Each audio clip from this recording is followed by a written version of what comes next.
You didn't answer the question. Are you politicizing this by pointing the finger at Republicans and saying it's their fault, not the fault of the Biden administration that lifted the Remain in Mexico policies? This is not about immigration. I'm not going to feed into that. I live in Pittsburgh. Okay, but there was a child who was killed at the... I don't know anything about it. Wrong. Aren't the crimes preventable, though, if these people don't have a right to be here in the first place? I've said what I'm going to say. That was just some of the latest examples of leftists denying reality when it comes to this open border. The first example we're going to take a look at is Harris County Judge Lina Hidalgo. This is a judge who was just fined for using taxpayer dollars in order to advertise a district attorney campaign. Today we learned Harris County Judge Lina Hidalgo was fined by the State Ethics Commission for using taxpayer money to pay for political advertising. The commission says they found credible evidence Hidalgo used public funds to help pay for advertising to support District Attorney candidate Sean Tier against the current DA Kim Ogg. Tier, of course, went on to win. Documents show Hidalgo agreed to pay a $500 fine for the violation. But this video isn't about her lack of care when it comes to ethics or campaign funds. It's about her ridiculous comments regarding the border. Recently, there was a 12-year-old that was murdered by illegal immigrants in Texas, and then Hidalgo tried to make the claim that it was the fault of Donald Trump. Then immediately after she did that, she said that Republicans were politicizing the crime. Yeah, it was mostly Judge Lina Hidalgo talking. She says evil happens regardless of immigration status. And she also spent time blaming Republicans for the conditions that led to Jocelyn's murder. When the former president decided that he did not want Biden to have a win on immigration, he told his party to pull out of that agreement. So blaming things on the current immigration policy is absolutely political, and it really breaks my heart that people would politicize the sadness that tragedy. To me, it hurts even more that they're being used as pawns in this fight over immigration that doesn't even exist because Biden and McConnell agree. It's just that Trump won't let him move it forward.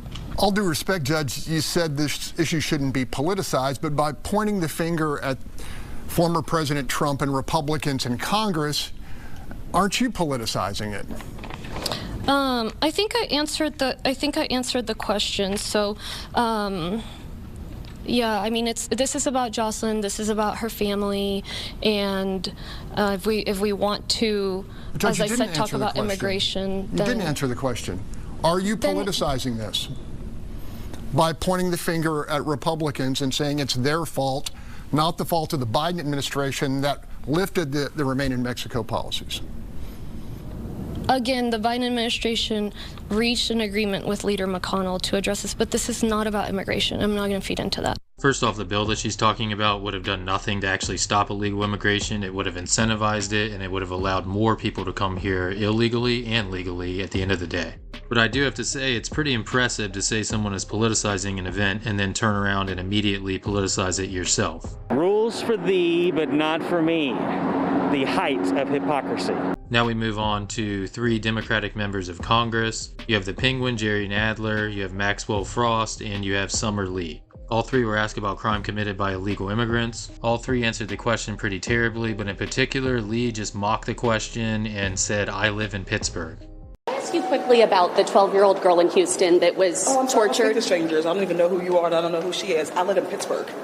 Okay, but there was a child who was killed at the... I don't know anything about it. You don't know about the child that was killed by illegal immigrants? If you look at the statistics, the crime rate among immigrants is far lower than the crime rate among native-born Americans.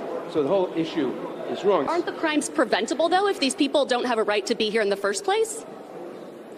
I've said what I'm going to say.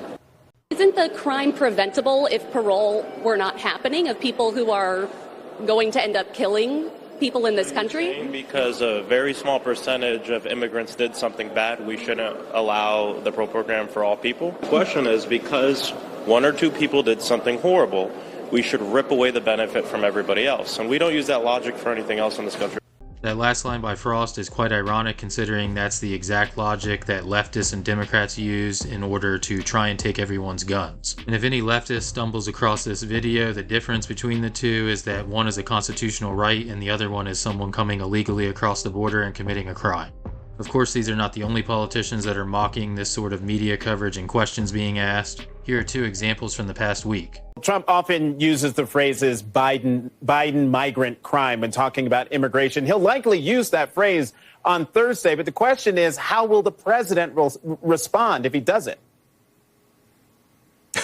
Our banner said, soon Biden announces legal protections for undocumented spouses of U.S. citizens. CNN's banner said, Biden announces new protections for some undocumented spouses. Here was Fox's banner, migrant arrested for raping 13-year-old in New York City. Yes.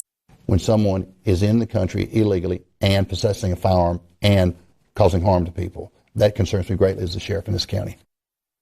The three men are recovering after a former co-worker allegedly assaulted them at a work site in Stokesdale early yesterday morning. Police arrested 37-year-old Julio Monquel Sandria. He's accused of beating one person with an extension cord and forcing that employee to assault two others while holding them at gunpoint.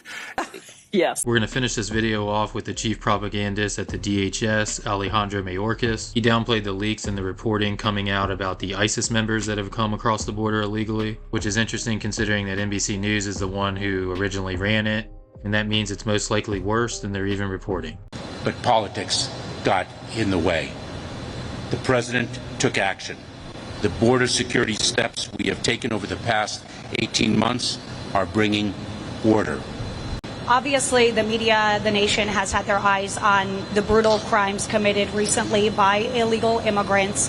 One of them was actually wearing an ICE ankle monitor, yet this morning you said in an interview that the safety of the American people is the priority and that these individuals are vetted.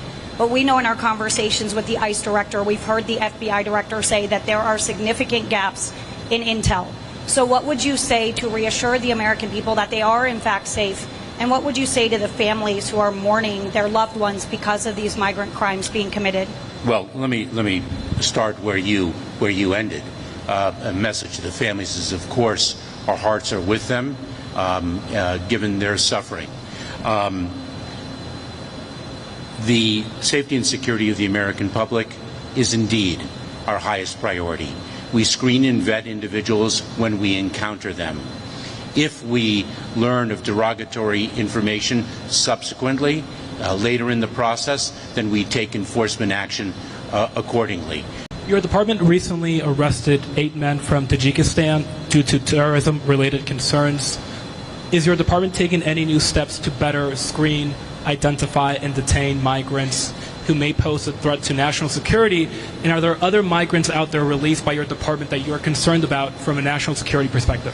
Camilo, let me reiterate the foundational point that the safety and security of the American people are our highest priority. If an individual is of concern from a national security or a public safety perspective, they are a priority for detention. DHS confirms that at least 400 migrants with potential ISIS ties recently crossed into the United States. That is incorrect. Tell us why.